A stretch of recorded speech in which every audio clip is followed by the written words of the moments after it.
da da da da da da da da da da da da.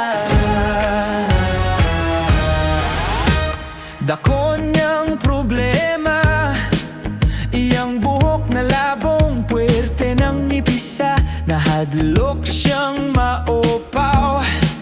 Basig mo pangit iyang hitsura, nang hiso siya gitlog. May tayubong paog dunay lana, haskang di malasa, walay buhok ni tubo, gitukan hinuon siya o kaspa. Tungod sa kabala, gipakonsulta sa doktor nga espesyalista. Pasyente nagduda, kay ang doktor puwerte sang upawa. Unyang resulta, matod pa sa doktor nga okay na. Kanang imong kaupaw, ayaw laka balaka, kay madugay maanad ra ka.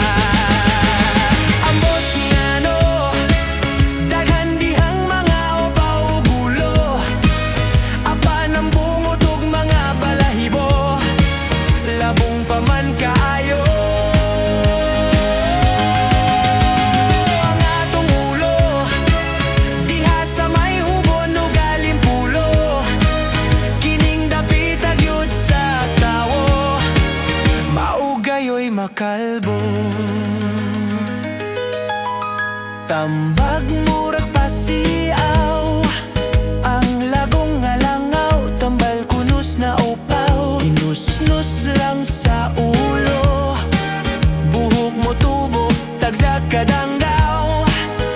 Iya kining gituman, lagong ginusnus kini adlaw-adlaw, balig usa ka semana gisusigitan aw, ang upaw ni samot kasinaw.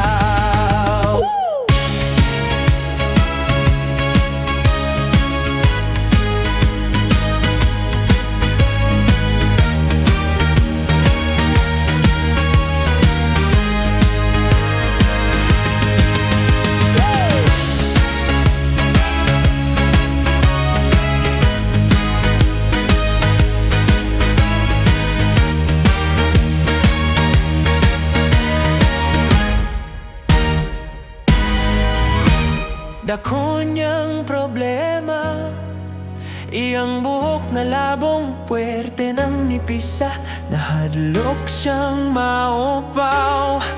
Basig mo pangit iyang hitsura, nitanaw siya sa samin, iyang naong murag sopaw nga lingin. Sa likod o kilid, sabot sa aping, nga panang ibabaw daw gikan.